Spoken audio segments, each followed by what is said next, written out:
feel myself going, and I literally fell backwards into one of the meat fridges. And I'm kind of like, this is not right what I'm doing to myself here. This is the guy that, drank to relax. And then here I am lying in the meat fridge. I feel emotional just remembering the moment. He took me to one side with tears in his eyes, he grabbed hold of my hand and said, "Thank you for giving me my wife back."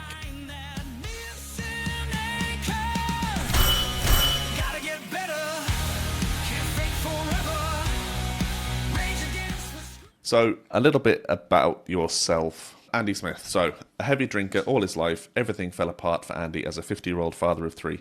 Redemption came from a very strange place. A Michael Jackson song started a journey of self-discovery that led him to get on his bike for charity, riding up Mount Everest, the course of the Tour de France, and across the Arctic Circle. Andy now helps others and speaks regularly on what his sobriety journey has taught him and how it prepared him to push beyond his own self-imposed limitations. So I just want to go to the beginning, as it were. So when I research my guests, I try and do just a little bit. So I've seen a bit of your stuff on YouTube, just to kind of get a feel for who the person is. But I don't watch too much because I want to learn during this conversation, right? So if we go as far back in your story as makes logical sense. When did you start drinking? Were you a typical Brit in that you started around 16? A bit earlier than that, actually. But, first of all, thanks for having me on. And I really love what you're doing here. And I think you've nailed it. Kind of lifelong drinker for me really was kind of lifelong. I think the first real heavy drinking session I had was when I was 13. I grew up in the Shetland Islands on a very small island, 300 people, 7 miles by 3. We moved up there from Tyneside, because it's where all my kind of dad's family is from. I was 7 years old. We bought a big old house and turned it into a pub. All right. Pub on the island. So that kind of, what could possibly go wrong? That kind of set the tone with regards to my relationship with alcohol. Big drinking culture, kind of mid to late 70s. Very much the sort of rite of passage almost, in terms of as a young man growing up, the size of your manhood was measured by how far down a bottle of famous grouse you could get.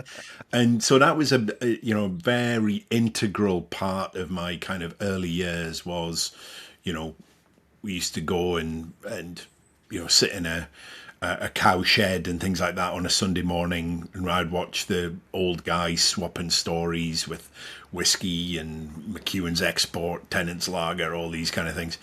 And so it just got really heavily ingrained in me. And, it was good fun, growing up. It was kind of a bit edgy and all this kind of stuff. But it very much laid the foundations where, you kind of welcome an addictive substance into your life and you give it kind of jobs to do around, relaxation, around fun, around validation or whatever. And so I went away to university on the Scottish mainland. Again, party. Then started my kind of corporate career. Started off with Marks and Spencer in their management training program. Very prestigious kind of thing to do. Got a degree in physics, which had nothing to do with retail. Always the way. Yeah. And then just progressively I moved into the pharmaceutical industry, into medical sales, did very well with that, and just all the time just drinking, and I got married. Drinking was an issue in that marriage. That marriage ended up falling apart. Got 2 kids from that marriage who are amazing, and now got a young child with my new partner now. But all the way through, and I was getting more senior jobs. I was running businesses across the healthcare spectrum, pharmaceutical companies, veterinary companies, dental companies, jumping on and off planes, traveling all over Europe. Every flight was into the business lounge, drink my own body weight in gin and tonic. And it was just kind of what I did, and I was really successful, broke loads of records, won awards, all this kind of stuff. And I kind of squared this away as, I don't know, the price of success, whatever you want to call it. this is how I get the best out of myself, work hard, play hard. I remember, funnily enough, when I started in the late 80s with Marks and Sparks, my first boss kind of sagely advising me that, you need to work hard and play hard. And I just interpreted that as basically drink more. And, I was traveling around and staying in different parts of the country as he shifted you around different stores. I was quite lonely, sitting drinking in the evening, thinking I was playing hard. And so this whole kind of foundation for this utter reliance on alcohol. And, I was dad of three by this point. One marriage had gone bump. I'd got a new relationship with an amazing woman. And there were a couple of little scary moments where she would say something that my ex-wife had said. And I was like, ooh, hang on a minute. This is, two people are kind of coming to the same conclusion. And then I couldn't kind of use all the, excuses and all this kind of stuff. But my new partner, Louise, she's an amazing woman. And she was very different in terms of her approach. She came at it from a place of concern, Yeah. perhaps rather than judgment. We'd got a young child, and she just said, "Look, you're a great dad. I want you to be around."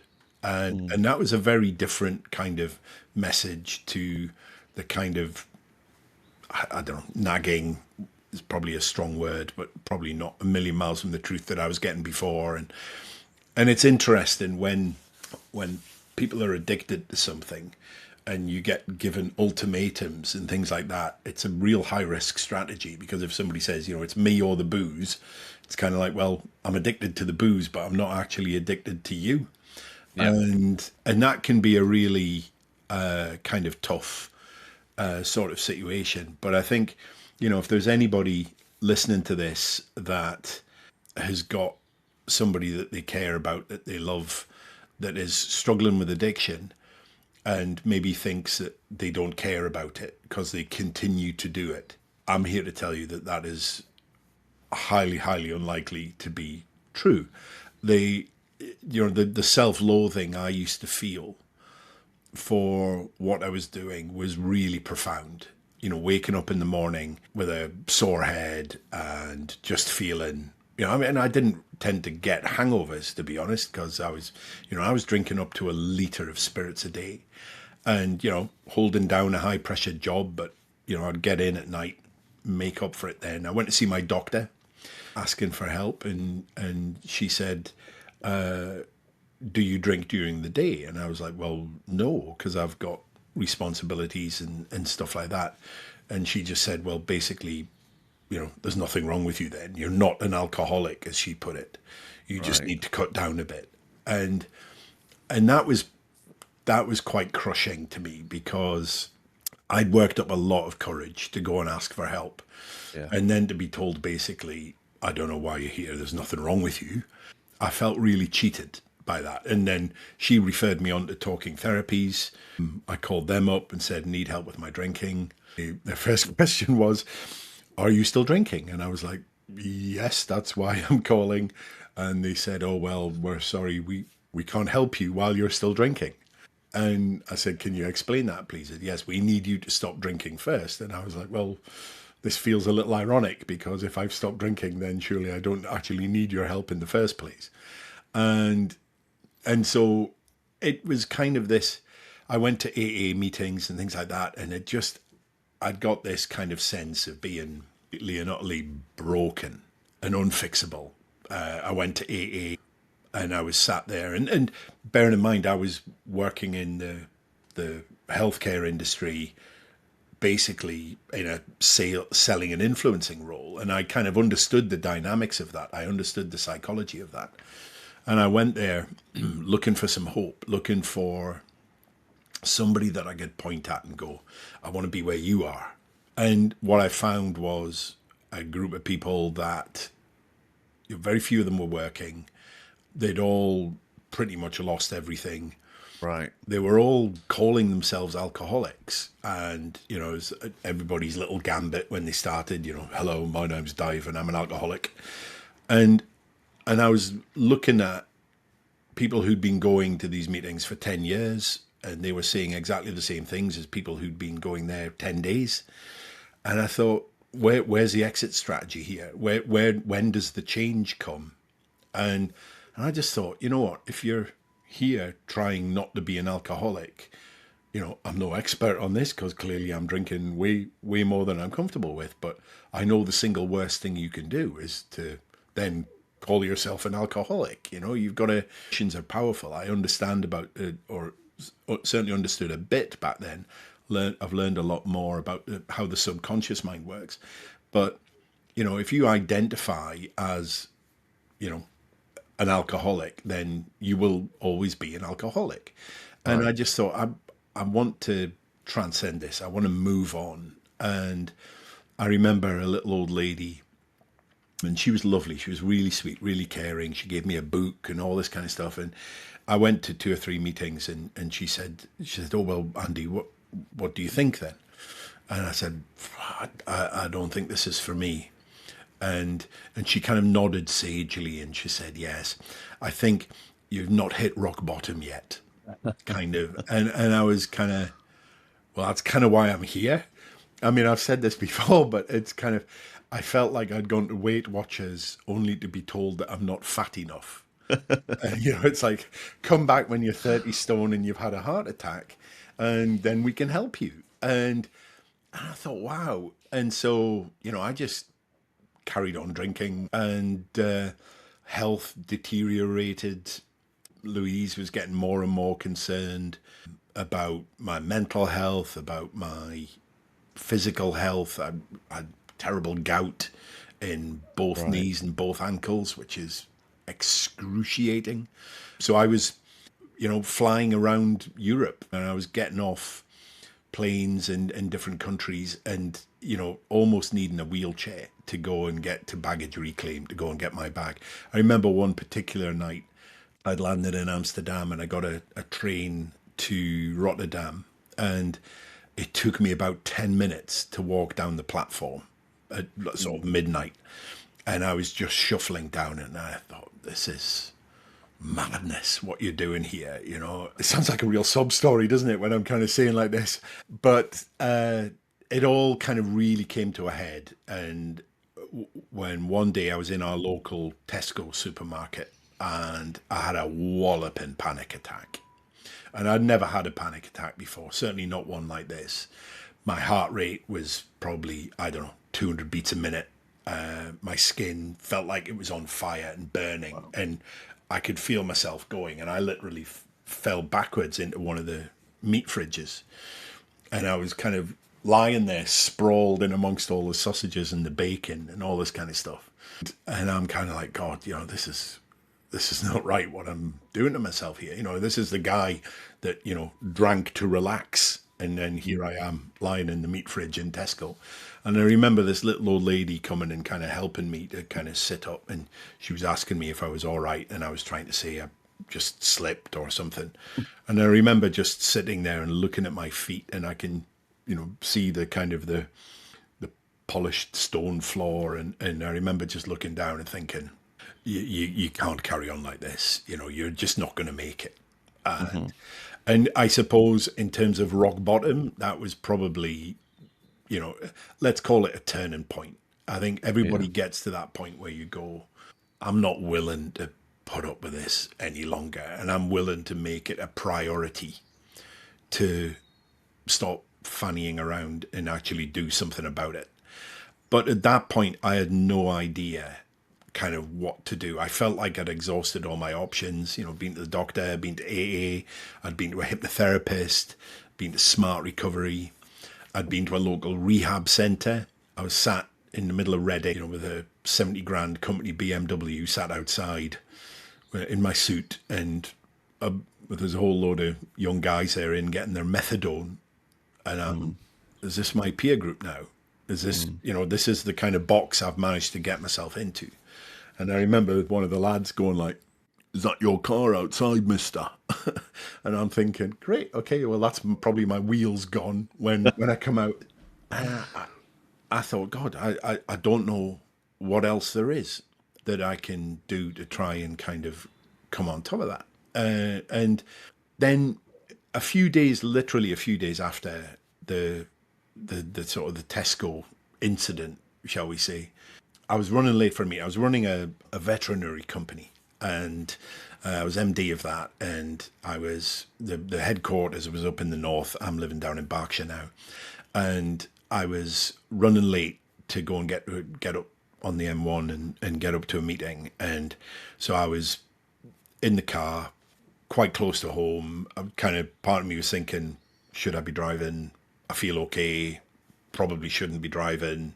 Shame to say that, but I was trying to get on the motorway, and there's a level crossing near where I live, and the barriers. I could see the lights coming on, starting to flash, and meaning the barrier's going to come down. So I put the foot down, and I'm like, right, okay, I'll make it past the barriers. And yeah, I was still like 100 yards away, and the barriers started to move, and I'm just, what the heck are you doing here? And I just stood on the brakes, screeched to a halt, heart thumping. The barriers came down, and there were a couple of trains, so I was kind of forced to sit there for about 5 or 6 minutes, and I was stewing because I was late already, and then the Michael Jackson song, "The Man in the Mirror," came on the radio, and like most of us, heard it hundreds of times before, and there was just something about, I think, that morning that, as I was sat there fuming, I was in the car, so I was looking at myself in the rear view mirror, and it's the first line of the chorus that just hit home differently. I'm starting with the man in the mirror, and I'm asking him to change his ways. And I literally just looked at my reflection in the mirror and went, dude, are you up for this? Are you going to do what it's going to take to sort this out? And it was almost like somebody else answered. It was like my reflection answered back, and just went, yeah, I'm ready. And it was kind of the first time I'd really meant that. And so I phoned my boss and said, look, I'm not well, going to take a few days off, and had a fairly unsympathetic response.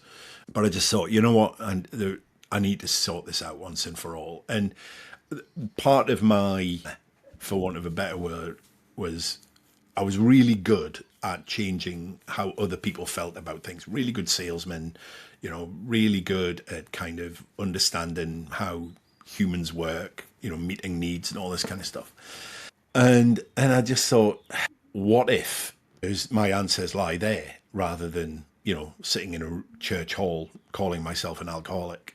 Right. And so I headed home, and Louise was working from home, I think, and she was kind of like, you're back early.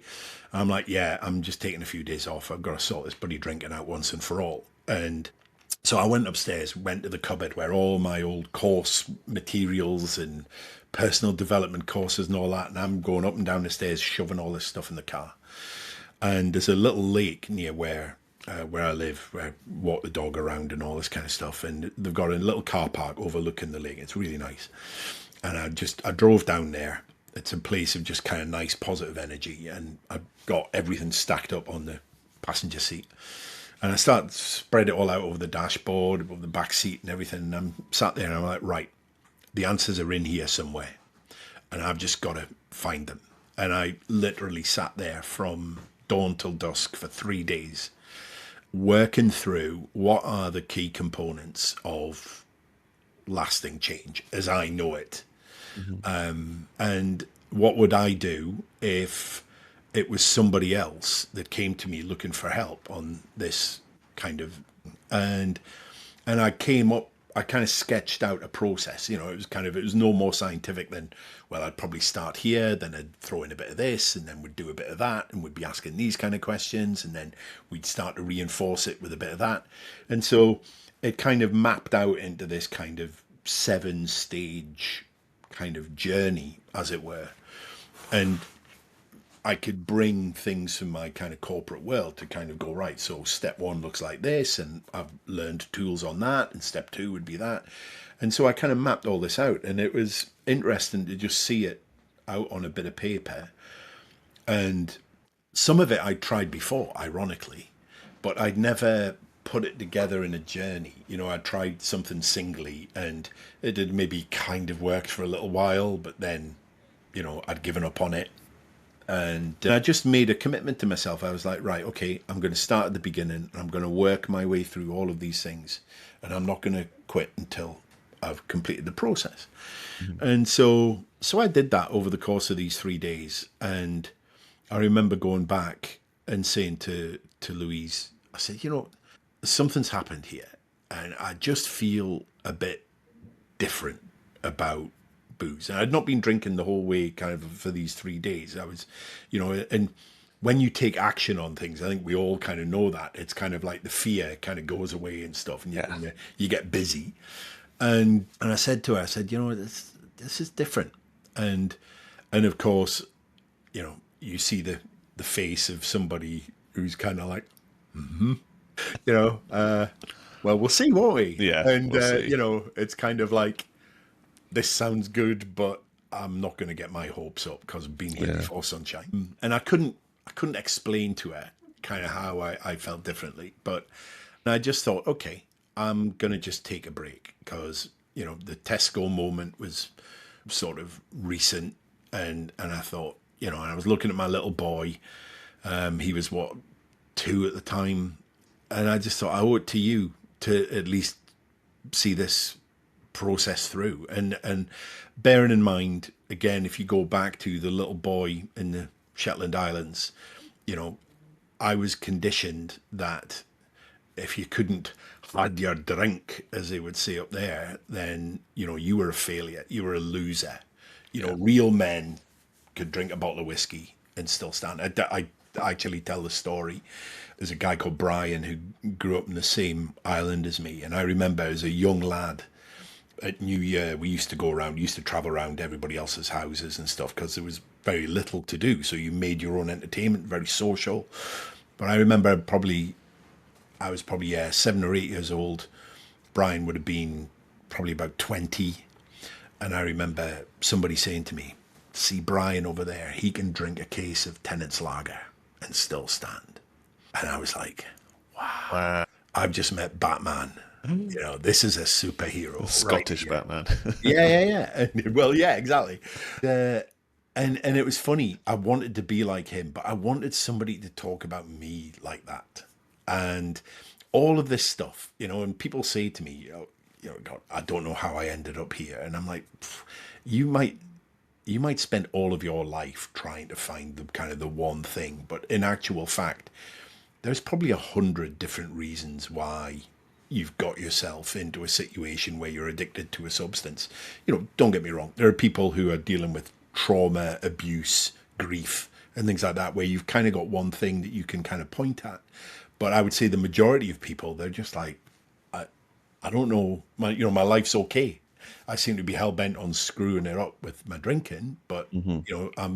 my life is good. And alcohol's addictive. If you consume enough of it for long enough, you will get hooked. It's Yeah. just the way it works. So I was determined to take a break, but I was adamant that I didn't want to give up altogether, even after everything that had happened. That just felt like too big a step. Right. And also, I was 50 at this point. I didn't know what Andy Smith looked like without a drink in his hand, and that terrified me. So even though what I had was crap, it was familiar, which meant it wasn't scary. But actually, to take a break and allow myself to heal physically, to allow myself to heal mentally, days turned into a few weeks, and I was watching myself like a hawk, and I thought, okay, yeah, I'm doing this, and I'm starting to feel a bit better. And then I remember, and I will shut up in a second, but I remember waking up one morning, probably about 6 or 7 weeks in, and I woke up and I'd slept really well, and I woke up and I just went, my God, I feel amazing. Every morning is not like this for me, don't get me wrong, but in that moment, I thought, I can't remember the last time I felt like this. Hmm. And it just brought into such a kind of a stark reality of below par I'd been feeling for years. Yeah. And certainly looking back now, and I look at my successful career and all that kind of stuff, I was at like 6 out of 10. At the time, I thought it was 10 out of 10 because that's all Yeah. I had. But now, I feel clearer, I'm more patient, I'm more resilient, got more energy.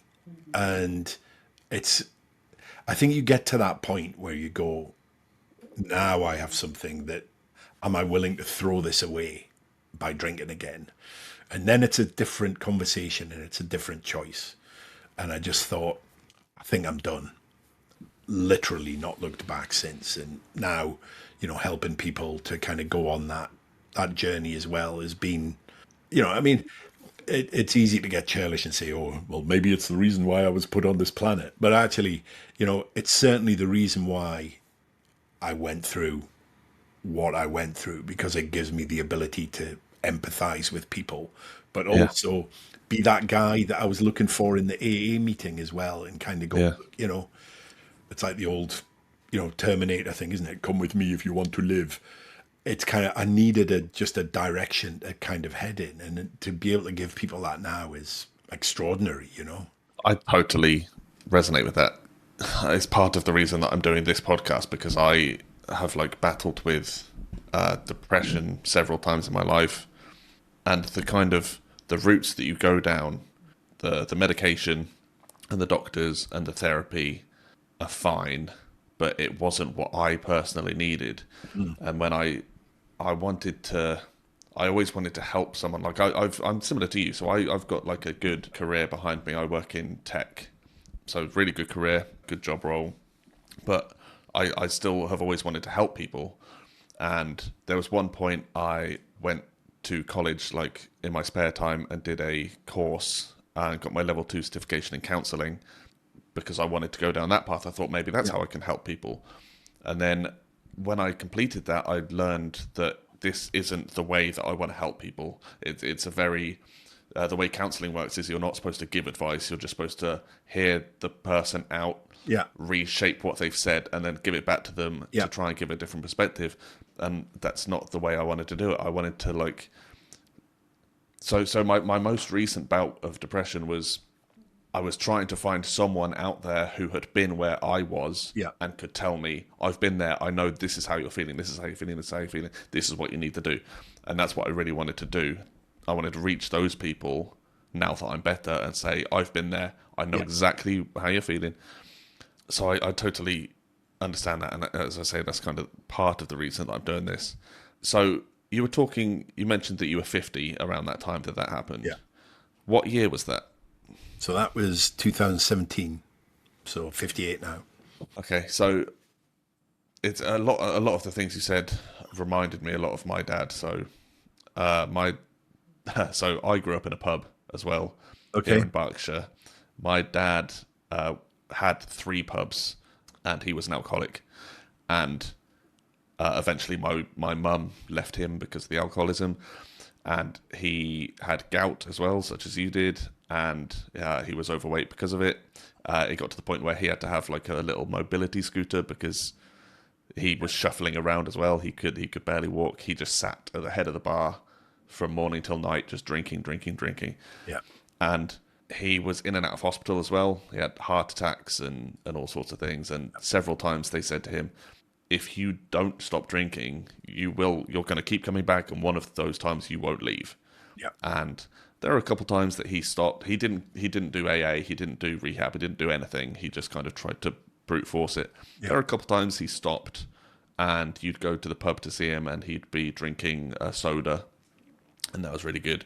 But inevitably, he's living in a pub, so it was inevitable.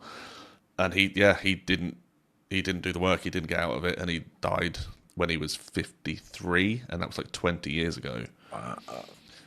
And something you said really resonated with me, because something that I battled with for the past 20 years was, did he not care enough about his kids to give up alcohol? And you said it's not about that. It's not a case of not caring. It's something else, right? It's I feel really emotional as you kind of say that because I'm just thinking about my kind of scenario and a lot of my kind of motivators. And it's a horrible feeling to, and I remember my ex-wife saying it's like we're not enough for you, and I was like, you don't understand the utter irrationality of doing something that makes you hate yourself. You know, if somebody used to put a gun to my head now and say, right, okay, what is the one thing that you've gained, just one thing from quitting drinking, I would say it's I don't wake up hating myself every morning. And that's a really personal version of hell. When you wake up, you look at yourself in the mirror, the the big black circles under your eyes are bloodshot, and you look at yourself and you just go, you piece of shit. And it's kind of, and this is why people quite often are defensive with regards to this, because you just cannot bear anybody else joining in on that narrative. And I quite often speak to partners and they're like, yeah, but they just don't, they don't seem to see it's a problem. And like, the other thing is as well is that actually any addictive behavior, the substance or the experience is actually the solution. It's kind of like, I need to make this kind of horrible feeling that I have, I need to make it go away for a little while. And alcohol does that. So it's like when people say, oh, it's a drinking problem, it's kind of like, that's not necessarily how an addict sees it. I was chatting to somebody this morning on a coaching call, and they'd had a slip up. And I said, the thing is that and he was describing, I said, just talk to me about what kind of led to that, because he was doing quite well. And basically there was a whole load of stuff. He was selling his business and he's kind of just stress, and then this had happened and that had happened. He'd also just had his first grandchild, and so there's an emotional overwhelm going on. And the thing is, if you've been in this kind of solution based, alcohol will take all this stuff away. It's kind of, you've got this neural pathway in your subconscious mind that says, you're overwhelmed, or you're stressed, or you're this, or you're that. I can make that go away for a little while. And it's really powerful. And as you were saying about your dad, that kind of, I'm going to grit my teeth. And this is quite a bloke thing as well. I think, my observation is that women tend to approach this much more kind of reflectively and think much more kind of laterally on this, whereas blokes, and it's a massive generalization, but blokes, it's kind of like, I need you to give me something to hit with my big stick that is not me. And it's kind of just, and as you say, it's like, just tell me where to go. I don't want, there's nothing wrong with counseling and therapy, don't get me wrong, but it's like, I don't need to spill my guts. I need a sense of direction on this. And if that is just looking at you and just kind of going, okay, tell me what you did. Let me follow in your footsteps. I'll work it out along the way. And I think a lot of what you're describing, a lot of what I do is around, I would call it kind of like almost like empathetic leadership. It's kind of like, look, just come with me on this thing, and we'll talk about it as we go. And if there's stuff that we need to fine tune in your journey that's different to mine, fine. But let's just start moving in the direction. I mean, it's interesting that after I got sober, I was kind of there, kind of going like, well, God, that's interesting. I'm a very curious individual, hence kind of degree in physics and stuff like that. I've always been interested in why stuff happens. Something happens, okay, yeah, that's fine. But I wonder why it happened. And the as you can imagine, as somebody who just assumed for like 20 years, oh, I am completely screwed, I'm going to drink myself, away. And I was in this position where I thought, I did not even dare believe that I could get to this kind of place. And I was like, what, what else have I told myself was impossible? And one of the things, as you said in your very kind introduction there, is I rode the course of the Tour de France. So bear in mind, I quit drinking in 2017. I was kind of like, okay, well, actually, what else am I going to do? And I'd read a book years ago called French Revolutions, which was It was a cycling journalist or a sports journalist who had gone and ridden the course of the Tour de France. And it's a funny book, and it was kind of the begrudging, it started off with these like all these, sort of idiots in lycra and all this kind of stuff, and just the kind of the grudging respect and admiration that he got as he tried to do what these people were doing. And I'd thought, and this is from years ago, I'd thought, God, wouldn't it be a cool thing to do to go and ride the course of the Tour de France? So just one day I'm sat there and I might ride the course of the Tour de France. There's a charity called the William Waits Memorial Trust that do an organised, you ride all 21 stages of the Tour de France.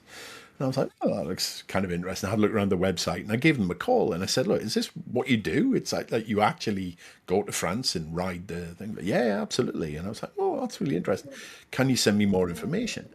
And then the lady, Sarah, she said, well, yeah, I could do that, but I'll just need to let you know that in terms of for riding the whole thing, it's completely sold out for next year, for 2018.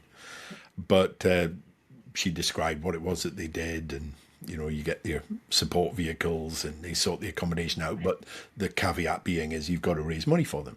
And I was like, okay. And she said, do you want to go on the waiting list? And I'm like, yeah, sure, no problem. Yeah, name, telephone number, email address, little micro commitment. And I was like, oh, wouldn't that be fun? And so anyway, I was getting myself kind of fit again and starting to, do spin classes and things like that. And anyway, about 6 weeks later, the phone rang and it was Sarah, and she said, okay, right, somebody's pulled out. We're going through the waiting list. You're next. Are you in or are you out? And I need an answer in 2 hours. I was like, okay. Bearing in mind at this point, I didn't even own a bike. I went to the lovely Louise and I went, yeah, okay, you're not going to believe this, but, and she was brilliant. She just said, okay, 3 weeks. And I was like, bearing in mind we had a young kid, and I'm like, that's quite a big imposition. And she asked me a question that was just amazing. She just said, okay, so you've got to give them an answer. If you say no, how are you going to feel? I was like, well, I'll probably regret it for the rest of my life. Yeah. And she said, okay. She said, I then have a question for you. Will you put the training in order to, do this? And I said, yeah, absolutely. I said, I'm really excited about it. She said, well, there's your answer. So I said yes. I learned more about myself. So I was 52 then, just turned 52. And I learned more about myself in 3 weeks on the roads of France than, I've read all the books and all that. It was all theory. And it was kind of like every day it was, okay, that's what that means then. But there was a really interesting kind of metaphor. And this is kind of why I just wanted to mention this now, is when we're talking about that kind of leadership kind of thing. There was a guy that got up every morning about 4 o'clock and put yellow arrows, and actually you'll see one of them on the wall behind me, and he put yellow arrows on all the lampposts. So basically whenever you came to a roundabout or a junction, the arrow said, left, right, go straight, whatever. And it just meant that you didn't have to think too much. It's riding the course of the Tour de France, 3,500 kilometers over the Alps and the Pyrenees is a really hard thing to do, but it's alarmingly straightforward. And basically each day was get on your bike, turn the pedals, follow the yellow arrows. That's it. And, and it was just really interesting that it didn't make the mountains any smaller. It didn't make the days any shorter, but it just made the whole thing possible. And actually, it made sure that you climbed the right mountain as well. And I think in terms of, going back to what you were saying around, wanting to help people and, you can sit there and you can counsel people and you need to do a bit of that. But sometimes you just need to go follow that yellow arrow. There's only one road up the mountain. Keep pedaling until you get to the top and don't stop. And then when you get to the top, you'll get a sandwich and a drink and a pat on the back. And then you get to enjoy going down the other side. And it was such a metaphor for life, in amongst a massive imposter syndrome. I mean, I trained quite hard for it. There's a hill outside Henley on Thames called Remenham Hill. First time I rode up it, it took me 11 minutes and 23 seconds. When I did my last training run before the Tour de France, I did it in 5 minutes and 50. And, so I'd come quite a long way. But then I arrived in France and realized, I was still, 100 kilos. And everybody else is kind of 60 to 70 kilos. I'm thinking, oh God, what have I taken on? What was I thinking? And I got that arrow that you can see behind me on day 4 or day 5, I think day 4, for actually setting the record for going down one of the hills. I had a look on Strava, which is the kind of the tracking app, and I'd set the 14th fastest time out of thousands of riders. And I was like, wow. I was like 4 seconds off the record. And I happened to mention to one of my mates, and he snatched my phone off me. He's like, really? Wow. That morning, I'd done one of my video blogs, and I was just like, I don't deserve to be here. There was one guy that was there that was fatter than me, and he was only there to do the first 3 days.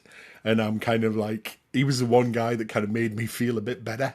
And I was kind of like, day 4, where are you? And so we said, no, he was only here for the first 3 days. I was like, oh, so now I'm the fattest guy. But big guys go downhill very quickly. And that night at dinner, so this person who was kind of like, I don't deserve to be here. I'm completely bitten off more than I can chew. I've, been deluding myself. I won that arrow at dinner and got a standing ovation from all these guys for being rider of the day. And I've got all these people that, were lifelong club cyclists and things like that, that were coming up to me and asking me what my secret is for descending. And I'm kind of like just patting my stomach and kind of going, look, Isaac Newton was not messing around with, the gravity thing. And it was such an incredible kind of life lesson almost. It's just sometimes you do have to just keep going. If you know it's the right thing to do, no matter how you're feeling, you've just got to show up. Ironically, now I'm a spin instructor at my local gym, and I do lots of kind of classes based on stages of the Tour de France and stuff like that. And I was teaching one day at a different gym, and there was a lady, really nice lady, but she was putting her stuff on the bike before we got started, and she said, "Oh, I really, really don't want to be here today." And I was like, "But you're here." And I said, "Isn't that cool?" And she went, "Yeah, okay, I'm sure I'll feel better afterwards." And I was thinking about it all day long, and I was like, "God, there's somebody, grudgingly putting their stuff on their bike and getting ready for the class, and whilst professing they didn't want to be there." So I had a full class the following day, 30 odd people in there. And I just said, interesting, it's 6:45 on a Friday morning. I said, just out of interest, who bounced out of bed this morning kind of, wanting to be here, and I was expecting kind of like half the class, because I'd been talking a bit about, commitment versus motivation and and I just said, who felt really motivated to be here? And out of 30 odd people, there was one hand went up. And this lovely lady, she's like, I did. And everybody else was kind of like, yeah, I just, I'm here every week. I book the class because if I don't, then I don't get in because it's always got a wait list. I set the alarm. I don't snooze the alarm. I get up, I come here, and then I walk out of the class feeling like I'm 10 feet tall. But I don't feel like that when I walk in. I was like, yeah, it's interesting, isn't it? About kind of making a commitment and not leaving it to chance in terms of, am I feeling motivated to do this? It's just, I'm going to do it no matter what I feel, and that was a real lesson from the tour as well. It's just kind of like, some days you're going to feel great. And I did. Some days it was from start to finish. You're like, wow, I'm in the Pyrenees and the sun is shining and it's glorious. And I was warned beforehand by a guy that had done it the previous year. He said, there will be days that you will wake up and you think, I can't do this. And he said, you will just want to cry all day. And sure enough, it was, and on that day, it was like, right, just sunshine, get on your bike, turn those pedals. And, I was cycling with a group of guys, and people would have good days and bad days. And when you were having a bad day, everybody knew. And it's like, right, you get on the back and you stay there, and we will get you home. Because the following day, if they were having a bad day, then you could give back. It's probably the most beautiful bit of teamwork. And, the guys that I met and girls on the roads of France, that when you go through something like that together, you just think, I love you, because you looked after me and I was able to look after you as well. And I think, that's quite a bond that you get. Yeah, a lot of those things make sense. I talk a lot on this podcast about people who inspire me, and one of them that I always talk about is David Goggins. His book, you familiar? Can't Hurt Me. Yeah, Can't Hurt Me. Yeah. So in that book, and in fact on like podcasts that he guests on, he talks about he hates doing the stuff he does. He hates waking up early in the morning. He hates going for daily run. He hates running. He hates swimming. But that's why he does it. And there are days when he wakes up and he'll spend half an hour staring at his running shoes, and there's that internal battle of like, I don't want to do this, and then that side is always trying to find a justification of not doing it. Yeah. And regardless of those voices, you do it anyway. And it's the days that you really don't want to do it, that's the days you have to do it. Yeah. There are still days that I wake up, so I do all of that kind of stuff. I wake up at 5 and I do cold showers and get my steps in and go to the gym. And there are days when I wake up and I'm not in the right headspace and I'm still a bit down. And those are the days that I force myself to do that stuff, because you feel better afterwards. And Stoicism helped me. So if we go back to the counselling discussion, and I agree with you that like we have to work by generalizations. We can't talk about every individual person, but generally, men do work better off of just powering through or finding a way that's not the touchy-feely, talky thing. And like I said, I've spent my time in therapy, and it helped, but it didn't solve the problem. What solved the problem for me was Stoicism, which was, I mean, there's 100 different quotes I could give, but one of them is, the obstacle is the way. Yeah. Which is, we're going along a certain path, and something will happen. Yeah. 100 times in our life, something's going to go wrong, but that's not the end of the journey. Like, that is, you have to overcome that thing, and that is part of the journey.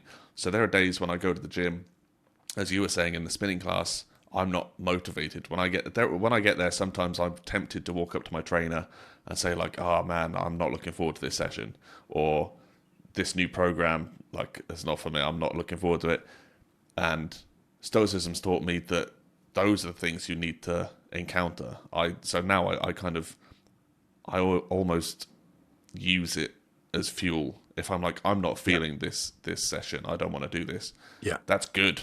That means I should do it, and I'm looking forward to it.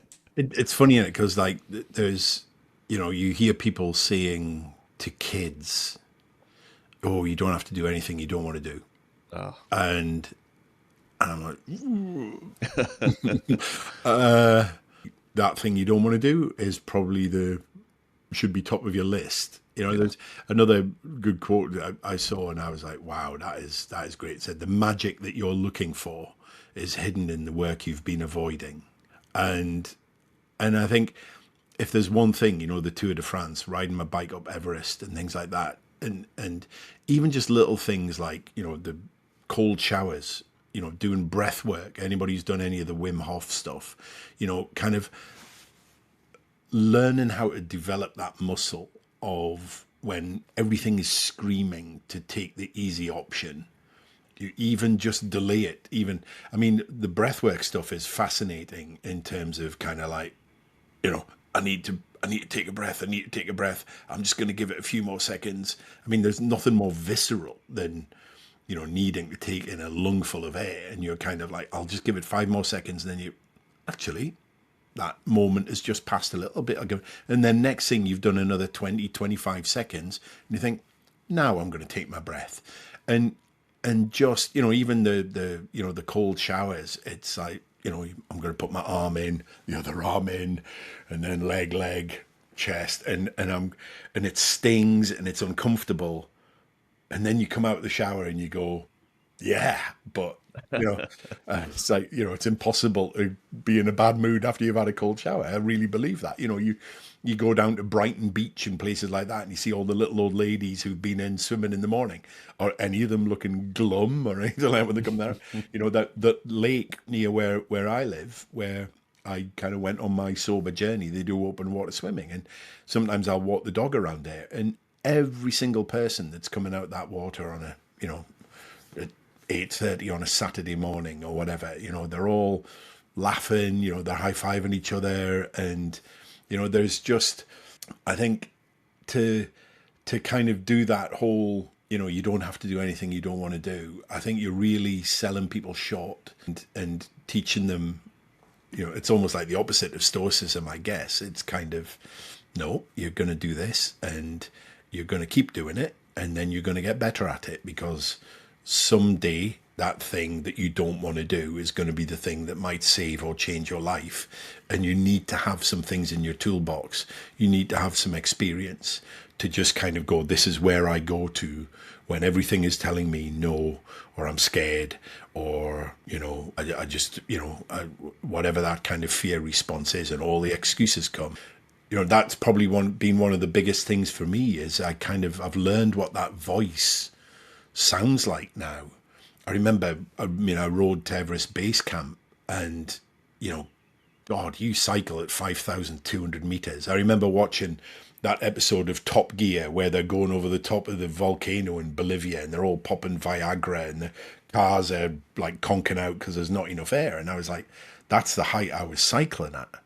And I remember going over this mountain pass, and there was a huge headwind, and I literally had my mouth, I was like a blooming, basking shark, trying to get some air in, and going so slowly.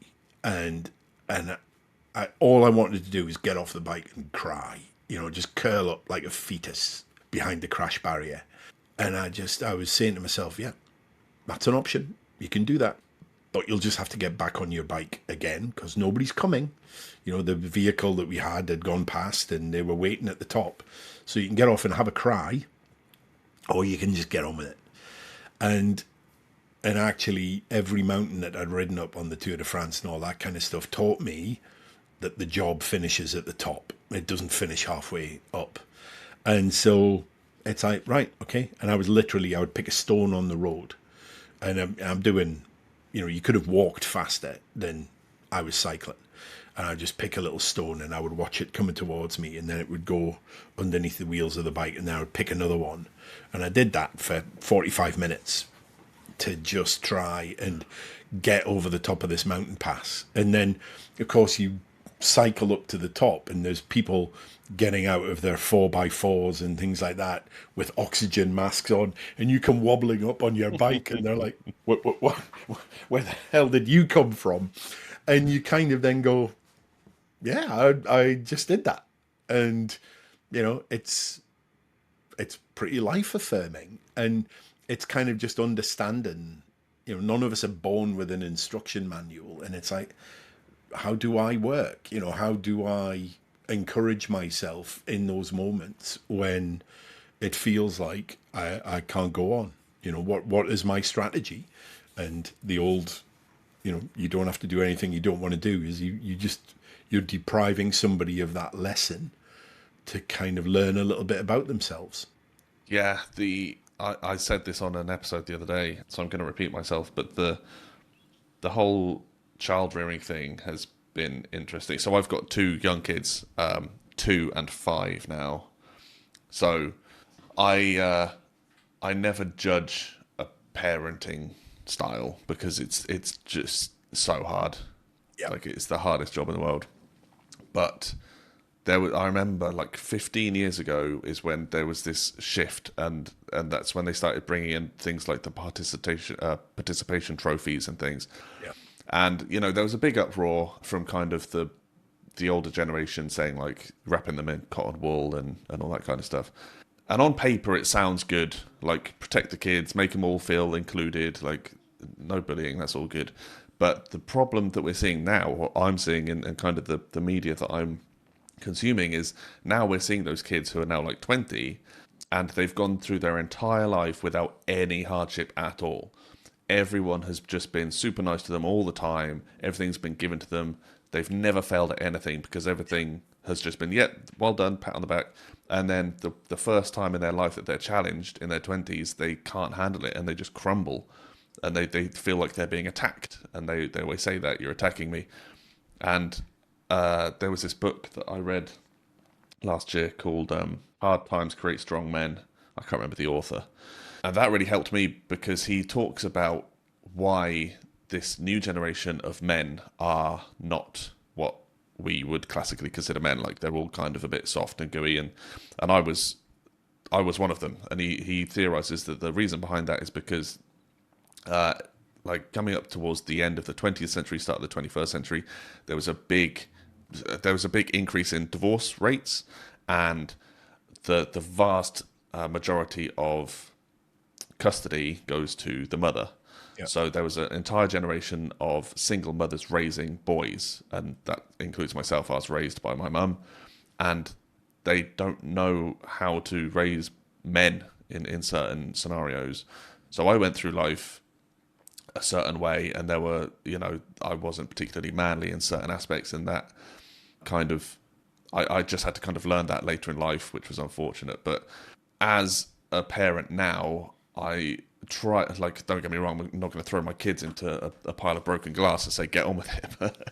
And also, I think for kids now, and I don't know whether it's a male thing or not. I think it's just it's kind of resilience. I think resilience is something that kind of has to be learned. It has to be built. I don't know if anybody is naturally resilient. And again, just seeing what's going on in the media now, you sometimes need that kind of, I guess, as we've been talking about, a bit of leadership and things like that, because now the whole kind of noise that is out there, it's really hard to try and kind of judge, well, who am I? What do I stand for? What do I care about?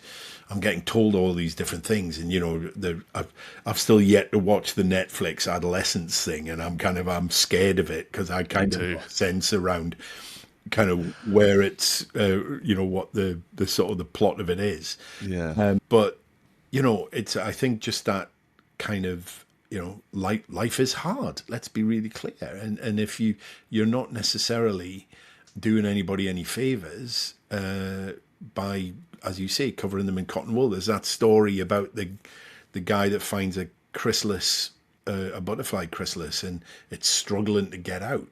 And so he goes and gets a scalpel and starts making incisions in it to so it can get out. And then this thing that comes out the chrysalis it's got this massively bloated body, and its kind of wings are all malformed, and the thing pretty much dies in front of him. And what he didn't understand is it's the struggle of getting out of the chrysalis that forces all the fluid out of the body into the wings that allows them to form. So you, by the very definition, have killed it with kindness. And and I think kind of going back to what you're helping people with, what I'm helping people with, it's kind of I think sometimes it's finding that balance of empathy and caring, going, come on, right, it's time, as my coach would say, it's time to put your big boy pants on and just get on with it, and start to learn by doing. There's when I'm running like a group coaching program, we kind of take 3 weeks to kind of build up to quitting. It's like, right, let's get the tools. If you were learning to swim, you wouldn't just go and jump in the swimming pool. Well, you'd be sitting on the side trying to kind of, understand how it all works, because it's just stupid. Bad stuff will happen. But at some point, you've got to get wet, and you can't sit there and kind of, oh no, I think I'll go and practice a little bit more. And it's kind of like, you know, as somebody who grew up in the 70s, you know, the teachers then would have just gone and kicked you into the swimming pool if you weren't wanting to. I remember at university going doing a parachute jump for charity, and uh, I got into this little plane somewhere between Dundee and Perth, and the guy, clearly an ex-forces guy, was barking orders at everybody, right, you get in, do this, do that kind of stuff. And I went up to him and put my hand on his shoulder before I got in the plane. I'm like, just to let you know, I'm doing this for charity. Can you make sure that if I freeze, will you kind of throw me out? And he just looked at me in the eye and he goes, no fucking way are you coming down in this plane. And I'm kind of like, okay, I think we're all clear then in terms of what's going to happen. And, you know, and I was first out. It was number one in the door. And, you know, he just gave me a wallop and hammer on the back because it was a static line jump. So you had to go out yourself. It wasn't one of these tandem things. And, you know, you're sat in the door going like, will I, won't I, whatever. And then he just basically battered me out the door. And then you're kind of like, okay, I'm committed now. I'm falling, falling, falling. And then you look up and it's, oh, thank God I've got a round parachute. And now I can kind of enjoy it. But, you know, I think, yeah, you know, sometimes you do need somebody to apply a sharp injection of incentive in the form of a boot up the arse, as one of my old teachers would say. Yeah. On the leadership topic, because you mentioned imposter syndrome, and that's something I've battled with both professionally and more recently in this sphere. So I joined like support groups where I spoke to other people who were going through. So I call it a divorce. It wasn't a divorce. We weren't married, but my ex and my kid's mum, we were engaged, and she left. So I joined divorce support groups, and what I learned by speaking to they were like, "Tell us your story," and I told them, and to me it was world ending. It was the absolute worst story in the world, and then I heard theirs, and it was so much worse because they actually had to go through the divorce proceedings, so they had to Yeah. go through court and custody, and they had to like there were some people who had to like do pickup and drop offs at police stations because it was that volatile. Yeah. And I just felt like again like an imposter. I was like, this my story pales in comparison. Suddenly my story doesn't seem so bad. Yeah. And then when I wanted to do this, I was like, I encountered it again, and I was like, what gives me the right to speak to people who have been through hardships? Because in comparison, like mine isn't as bad as theirs, so therefore I shouldn't be doing this. So how have you overcome imposter syndrome? I don't know if I have, if I'm being honest. I think it's something. There was a lady asked me a question last year, kind of live on air on on an interview I was doing, and I wasn't ready for it. And it really, I was like, "Ooh, better come up with something good." And it made me dig quite deep. And she said, "What is it you have learned on your life's journey that, you know, has been the most kind of profound thing?" And I was like, and I said, well, actually, for me, I think it's that I've never ever been good enough. And that's a double-edged sword because it makes me very successful because you know, if you're competing against me, because I have this innate feeling that you're better than me, I will outwork you, outlast you, outcompete you. But it also makes the success I achieve completely joyless because I'm like, yeah, it's, you know, somebody else would have done it better. And it's just, it was quite an interesting sort of thing. And I think that kind of, you know, that imposter syndrome, I think learning to recognize it is part of it and understand it. I think, you know, the yellow arrow moment with getting that innovation at dinner, having 12 hours previous, you know, literally gone live on Facebook to kind of go, I don't think I deserve to be here. That kind of stuff, you just kind of go, wow. And I think you've just got to put yourself out there almost to go on. You know, sometimes I would imagine you doing what you do, I do what I do, and somebody will criticize you. And you're like, oh, you know, you're just out to exploit vulnerable people and all this kind of stuff. And then you kind of go, oh, God, am I? And all this. And then I get an email from somebody who just said, just to let you know, mate, it's now a year since I've had a drink. You've completely changed my life. My wife says, you know, she can't believe it. You know, my kids are happier, all this kind of stuff. I remember one particular moment. One of the ladies that I'd been working with had fixed up a house in Northern Ireland. She was single and she bought this wreck of a place on the coast, in a very beautiful place, but the house was terrible. And she was putting pictures in my Facebook group of what she was doing, and she said I'd never have had the confidence to do this while I was drinking. And we kind of jokingly said, oh, when it's done, you know, we'll all come over for a housewarming. Anyway, you know, one of the women, because they're always the organisers, aren't they? Yeah. Said, right, okay, we're going to do it. We're all coming over. And I said, well, look, okay, I'll go and I'll get a room in a hotel and we can have a bit of a workshop and stuff like that. And we'll all go over, we'll have a barbecue and all this kind of stuff. And we were at this barbecue and one of the ladies brought her husband over. Just, you know, they were having a bit of a holiday trip to Northern Ireland. And they're both in their 70s. And this guy, he's 77, probably about 80 now. We're at this barbecue and he said, oh, Andy, can I just have a quick word? And I was like, yeah, sure. And he took me to one side and with tears in his eyes, he grabbed hold of my hand and said, thank you for giving me my wife back. And I said, thank you for saying that. I feel emotional just remembering the moment. And every time that I doubt myself, I kind of go, there are people out there that need my help. And there are people out there that will hate me for what I do and not agree. And that's okay. And I've just kind of learned that, you know, I need to be me. It's in nobody's interest to try and be fake about any of this kind of stuff.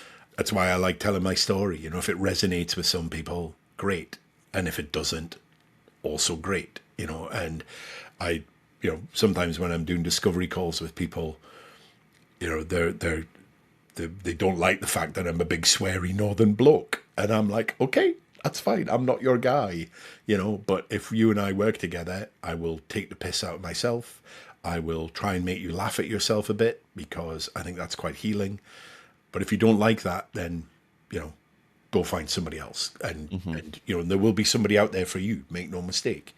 So, you know, I think, especially when you start out doing something that is challenging for you, I think imposter syndrome is going to be completely natural because you don't know whether you can do it or not. You've not got that kind of courage of your convictions. But over time, I think if you pay attention to the successes, and I think that is really important because we tend to invest a lot of time and energy into beating ourselves up for the stuff that we don't do that well. I think you have to then apply equal energy to go and, you know what, I did a good thing there. And, you know, I mean, it's been shown that we are genetically predisposed that, you know, if you're sitting watching telly or whatever, you will take 8 or 9 negatives for every 1 or 2 positives. That's just how we're wired, because when we were cavemen and cavewomen, you're looking for threats all the time. Where's the saber-toothed tiger? Where's the thing that's going to kill me? You know, I'm not interested in, oh, look at the pretty flowers, because I saw somebody last week who stopped to admire the flowers in the sunset and the saber-toothed tiger creeped up on them and killed them. Then I think part of the job of any kind of personal growth is learning how best to encourage yourself. Be able to just celebrate. You know, that's why gratitude, I think, is such an important part of this. You know, it's kind of, what am I grateful for today? You know, your subconscious mind needs that. It's like rocket fuel for your subconscious, because it's looking for, okay, what is it you want me to support? You know, we spend so much of our time on automatic pilot. You know, when good stuff happens, it's like a beacon in the dark that says, you know, can we have more of this, please? Whether it's law of attraction, however you want to kind of frame that stuff. But your subconscious, it goes, oh, okay. You know, and that's why I say to people when, you know, you're quitting drinking, you know, you wake up in the morning not hating yourself, you know, anchor that in. just give yourself 10 seconds to just go, that feeling of gratitude, relief, pride, whatever it is, just give it 10 seconds and just bring it in here. Mm. Because your subconscious goes, okay, so that was good, was it? All right, let's do it again. And, you're sat in a church hall calling yourself an alcoholic, and your subconscious is going, okay, you're an alcoholic? All right, fine. Let's be an alcoholic today then. So it sounds like you dipped your toe into AA and rehab, but does that mean the fact that you only dipped your toe in, does that mean that you didn't do the 12 steps? I know what the 12 steps are. I've read the big book and all that kind of stuff. Which just A wasn't lot for of it, you. I'm like, just it just doesn't resonate with me. The Yeah. one step I do is help somebody else. Okay. But the Is that whole step 12? yeah, the whole kind of amends thing. I Yeah. remember there was a guy that bought one of my courses a few years ago, and I used to put a kind of caveat on it. It's like, I'll give you your money back if you do the course in full and it doesn't work for you. And of course, you get these people are kind of like, oh, I did your course, it was a load of crap. And I went and had a look, and he'd like logged in once or something. I'm just like, I said, look, I'm not being funny, but here's a screen grab. You've not done anything. I was like, no, you just. And I just thought, what, I don't need the bad karma here. I just gave him his money back. Didn't think anything more about it. And then about a year later, got this withering email from him, and withering in a way that it was just this guy was basically throwing himself on the ground in front of me, and he said, I've gone away and all this kind of stuff, and actually I need to apologize to you. I lied to you about whether I'd done the course and all this kind of stuff. And I felt so sorry for him, and he was desperate for kind of forgiveness. And I just said, look, I said, it's all right. I said, for what it's worth, I said, I'm not wanting to kind of belittle your situation, but I've forgotten all about this.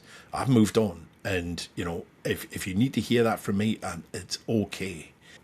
You're not the only person who's done this to me. And, I really wish you all the best. And I thought, is that the way that you get better? I don't know. I mean, I'm a big one for saying sorry. If you do something wrong, apologize for it. But you don't have to throw yourself under the bus completely. And, when you look at, the energy of emotions that, you've got, different emotions that you feel. I mean, this is now well researched. You can do it in the gym. If you focus on somebody that you love or something like that, you're strong.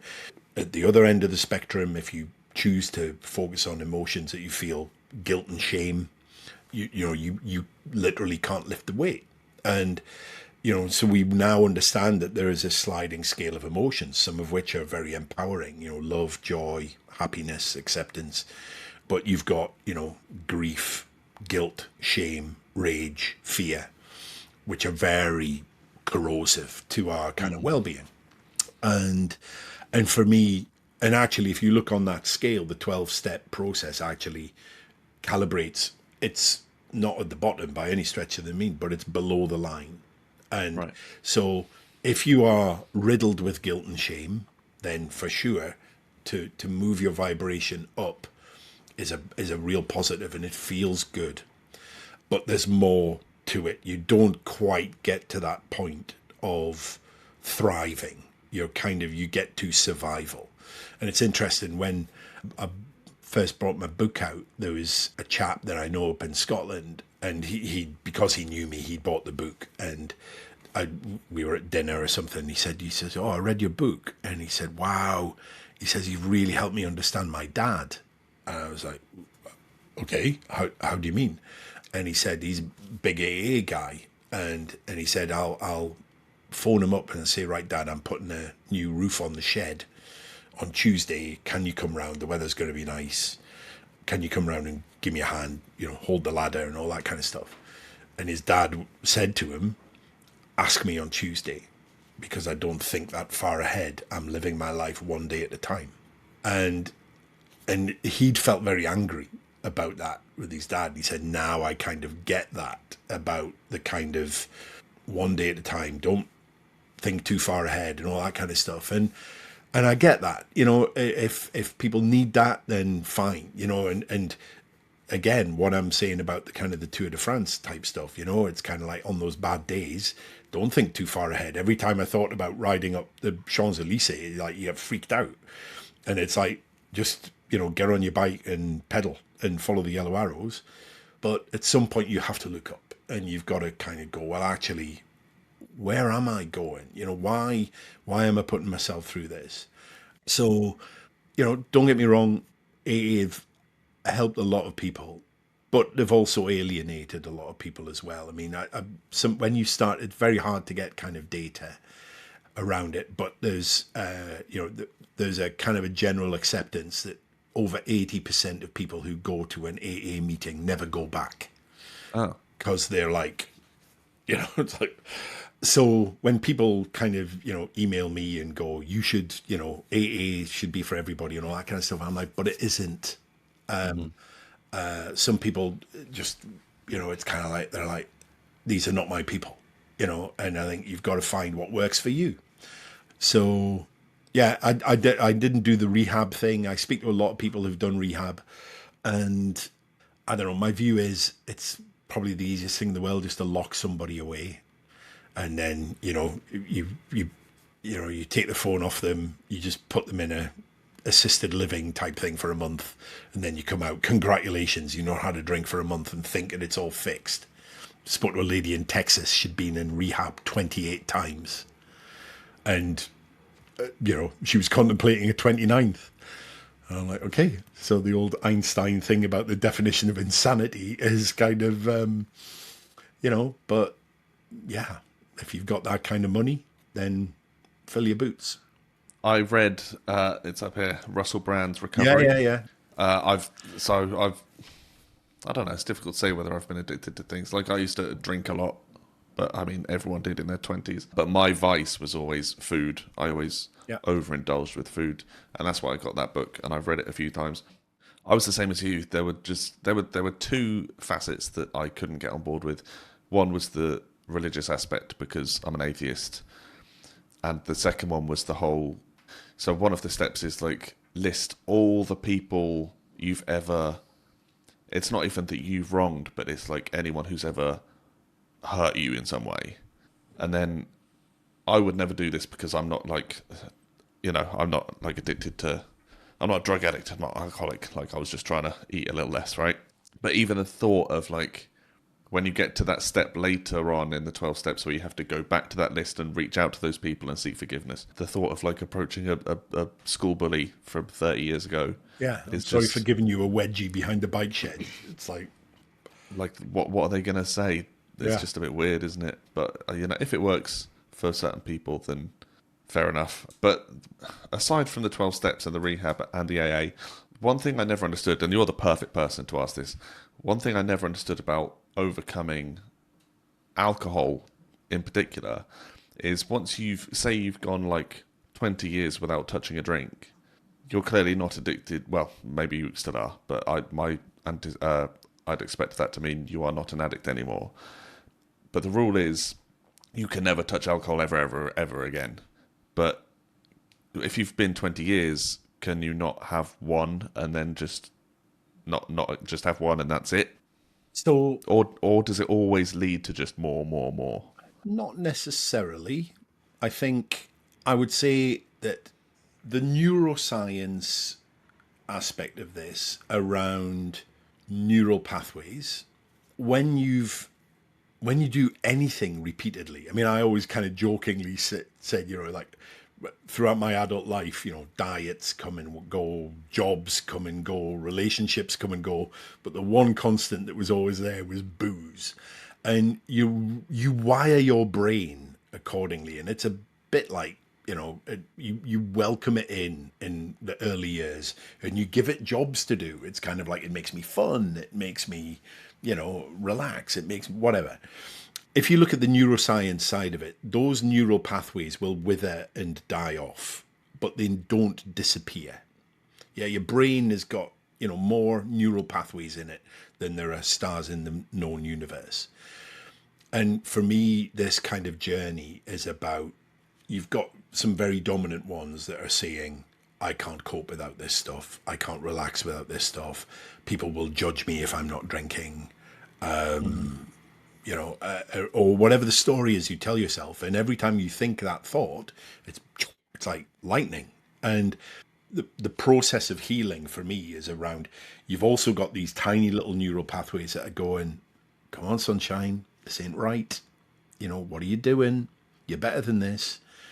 And what you've got to do is you've got to start to strengthen those neural pathways to at least get on a level playing field. You've got this kind of like, I want to have a drink and then I don't want to have a drink. And you start off kind of, one is winning out all the time. And in the early stages, the best you can hope for is kind of a level playing field. It's kind of, I've got reasons which are, historical, why I feel like I need this stuff. But also now I've got some reasons why I've got some new neural pathways that are starting to kind of strengthen up, which are saying, actually, if I don't drink, I get this, this, this, and this. And this is why I think this, to take a more positive view to this rather than this kind of self-flagellation thing. And then over time, what you do is you just strengthen and strengthen. And then it's like I was describing before, when you get to that moment when you wake up that morning, when like I was saying 6 or 7 weeks in, and you're kind of like, oh, this is good. This is amazing. All of a sudden, you've got this neural pathway that's just going, wow, this is better. And you can then reinforce that, and you choose to be grateful for that. You choose to remember that moment, and you strengthen it. It's like going down the gym and working a muscle, and then over time, all that kind of background noise of, yeah, I can't cope without it and all this kind of stuff, it just starts to kind of fade away. But you can wake those neural pathways up whenever you want, and there's like muscle memory almost in your brain. And again, there's good evidence about this. Now, some people, and I'm not giving people false hope here because I'm going to finish this in a slightly different way, but some people can have the occasional drink without kind of passing that tipping point again. Okay. I got sent a meme by one of my clients, and it was a picture of a lion, and it said, if you make it out of the lion's den alive, you don't go back for your cap. And I think that is certainly how I feel. I'm an adult. I could go, if I have a hard day, I can go to Tesco and buy myself a bottle of gin and drink it like I used to. That scares the crap out of me in terms of where that could lead. So I'm scared of going back to being the guy that I was, but that fear is not what motivates me. It's the love of what my life is like now. Yeah. I'm a better dad. I'm a better partner. I help other people. It's so different to how it used to be. Why would I throw that away? It's like, use the lion's den analogy. I love that hat. It was, I bought it, or maybe my dad gave it to me or whatever. It's like, what? Am I really willing to kind of risk everything to go and get it back? And I often talk to people about the kind of price of admission. It's kind of like, there are some things, if you go to the cinema, you expect that you've got to spend some money in order to watch the movie. If you want a better life, there are some things that you have to let go of. You have to get rid of that you may actually miss. You may go, oh, actually, yeah, I used to enjoy that. It's like, is it worth it for what you have to let that go? And I think that's a really interesting question. And I think, again, going back to the kind of the 12-step approach around this kind of, things are continually imposed upon you. It's like, you can't do this, you can't do that, and all this kind of stuff. And I think, we have choices to make. And this is about reinforcing a positive choice. It's like, if you decide you're going to lose weight, so you join a gym, you go, you work out, you eat better, and all this kind of stuff. You get yourself into amazing shape. You don't necessarily have to keep working that hard to maintain, but you can't just then go, well, I was 18 stone, now I'm 13 stone. That's great. I can now sit on the sofa and eat pizza for the rest of my life because, hey, presto, you'll be back at 18 stone again.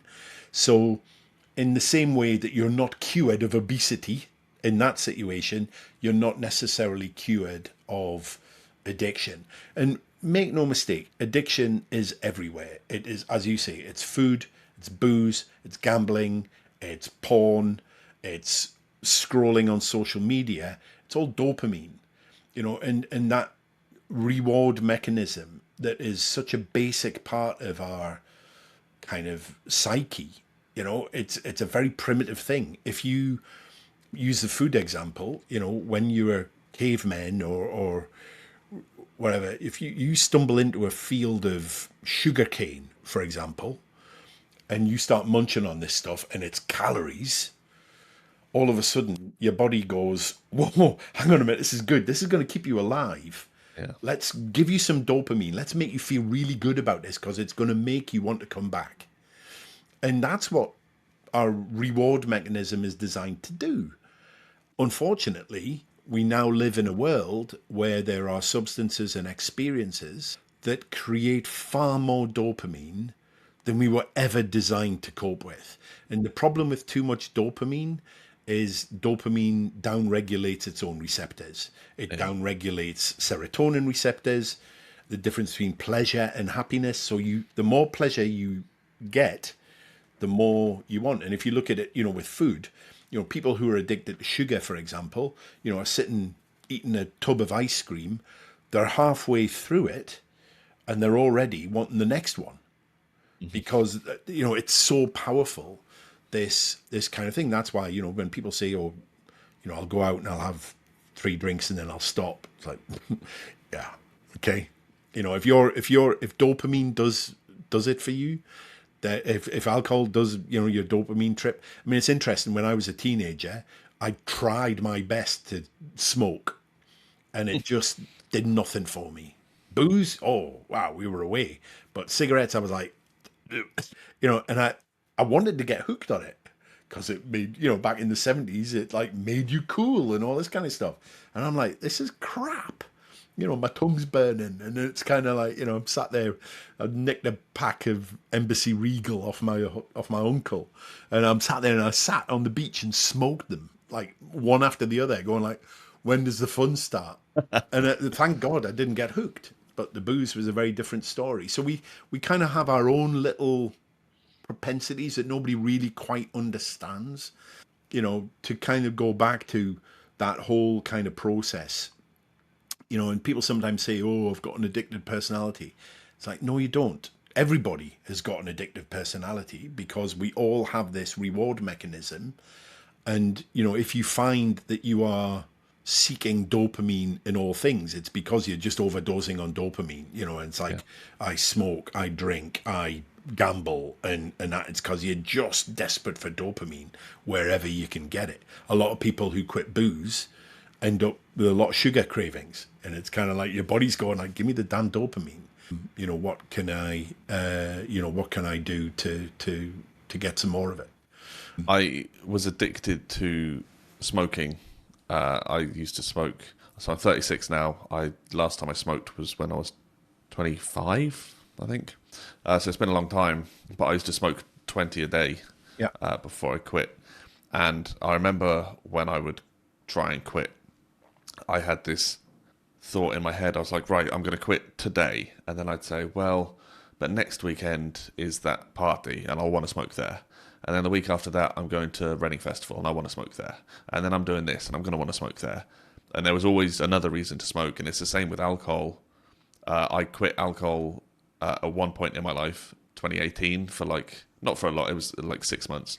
It was around the time that I read that book. Yeah. I was just kind of looking for things to quit, and alcohol was one of them. And again, it was originally, it was like, oh, but then I've got this thing and I'm going to want to drink there, and then I've got this thing and I'm going to want to drink there. But eventually I did it and lost a lot of weight from it, which was awesome. But what I found was the reaction you get from people is so bizarre. Initially, it was my friends who were like, why aren't you drinking? And it's like, that shouldn't be the question. Not drinking is the standard. The question should be, why are you drinking at A, B, and C, Yeah. time and place? But what was even more bizarre, eventually they got used to it, and I actually loved just being sober all the time because you get great sleep and you lose weight. Yeah, But I yeah. remember I went to a gig in London and I tried ordering a drink at the bar. I asked for a soda, and she thought it said cider, and it was back and forth of like, no, soda with some lime cordial. Cider, we don't do lime cider. No, soda, just like water, like Yeah, sparkling yeah. water. And she just couldn't get it through her head that I was ordering a non-alcoholic drink. And yeah, the amount of times. So you must have come up against that a few times when you quit. Even all the time, and some of it is malicious. Actually, some people are kind of like, I don't like the fact that you're doing this because it, sometimes people say, oh, whoa, I don't think I could do that, and it's kind of like, okay, I, you're probably right. And in some people, it kind of in their eyes, it makes you better than them, and that's a very uncomfortable place to get to. Right. But sometimes people are just, we've all fallen for all the brainwashing. And it's funny, I was in Costco in Reading, we were talking about that 2 weeks ago, and I was in getting a big shop. And if you've ever been to Costco, you go and you do your big shop, and then you queue up for your baked potato or whatever, because it's like they've got the little restaurant and stuff. And there's like 50 odd people stood there clutching their receipts waiting to go this. And there was this guy stood there, and he's looking at my trolley, and I'd been there, and I find it every time I go to Costco, it's somewhere between 180 and 240 quid. No matter what I buy, that's just how it always ends up. And I'm sat there with this big trolley full of stuff, and this guy is waiting, and he says, "Oh, he says, big shop today." And I was like, "Yeah, yeah, yeah, yeah." I said, "We're going away and just getting something." Okay. No, no alcohol though. I said, "No, no, I don't drink alcohol." Oh, what? Not at all. I was like, "No, I don't drink alcohol." So do you not go out and have fun? I said, "Yeah, I go out and have fun. Yeah, yeah, all the time." But you don't go to the pub. I said, "No, no, I go to the pub with my friends all the time. I just don't drink alcohol." What, you've never drunk alcohol? I said, "No, no, I used to drink alcohol. I stopped." "Why did you stop?" I said, "Well, I just don't like it anymore. I don't, I just, I wanted to stop." By this point, everybody around us is starting to kind of look at this guy and kind of like, this is quite a funny conversation to be overhearing stuff. But it was just really interesting to kind of watch his face and the pauses around, "I'm processing your answer Yeah. and I Don't just understand. don't understand it." And, and the whole, "do you not have fun?" Is just really interesting from people. So some people are kind of, they're a pain in the backside, but just because they don't get it, they kind of, sometimes when I talk to people and they're saying, "I don't know how I ended up like this," and I'm like, "Okay, go into Tesco and go to the birthday card section and go and have a look at adult birthday cards. And you will Yeah. find 65% of them basically say, 'It's your birthday, get pissed.'" And that is subliminal marketing at its best. You go and watch a 1970s cop show and you watch them all,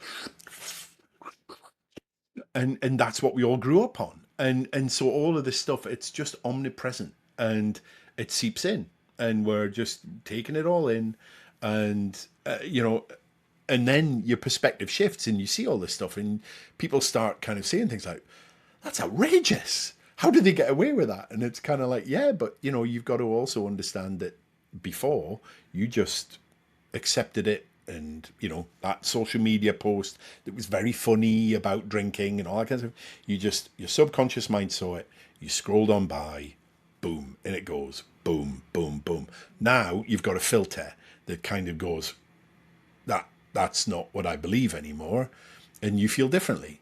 But and things are changing. You look at the youngsters now, Yeah. they're not drinking anywhere near what certainly I was doing. But when I was growing up, nobody had a camera.